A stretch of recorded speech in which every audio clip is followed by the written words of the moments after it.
Thanks for joining us once more, Steve. First, your reaction to what the High Court's decided.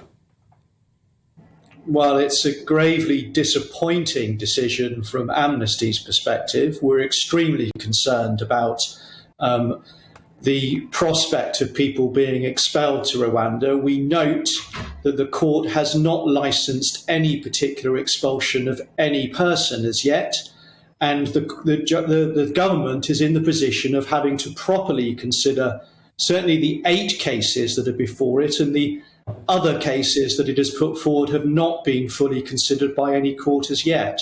Yeah, in fact, I think the court went a bit further in saying that the government had acted wrongly in those 8 individual cases. We haven't got the explanation of that as such. But where does this leave you and these other groups who've been taking these legal steps? I mean, you have got the Court of Appeal, I guess, now as the next step. Are you considering that?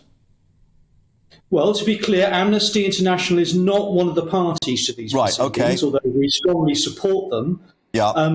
I am sure that lawyers involved for the individuals or for the wider claimants will be considering whether to take the matter on appeal. It may even be that the government is considering that in respect of the 8 particular claims that it has lost. So it may well be that we see applications for permission to appeal to the Court of Appeal, and the Court of Appeal having to decide the matter next year sometime. But as it stands, as you've reported, in principle, the court has found UK law permits this. In practice, it's found the government has not yet, on its face, implemented a means of doing so that is lawful. So where is the gap, do you think? What's the problem in terms of the court clearly deciding that Rwanda would be a fit place for them to be taken to, but it seems the processing is at fault as far as their investigations have shown? Well, I want to be a little bit careful because I acknowledge that this is a judgment of 140 pages and I have not read every word as yet. Yeah. But on its face, what the court has decided is that as a general matter of law, the idea that nobody could be expelled to Rwanda under this arrangement is not going to succeed as far as the court is concerned.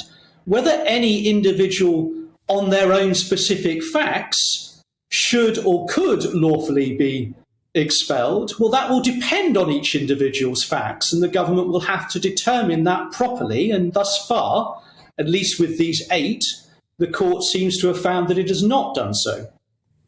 The other issue, and we will be showing Mark White's report fairly shortly, the skipper of this boat that rescued the people from the water, 4 died, of course, but some 80 plus were actually saved, has criticised government policy in intimating to people that they can attempt to make these crossings.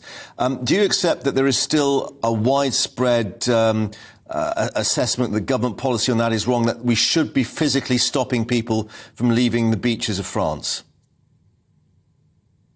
I think that the more that governments, the UK and the French, and they've been doing this for a long time, the more that is put into simply stopping people making journeys, rather than providing them the means to not need to make the journey, either finding safety in France or finding a safe way of getting to the UK.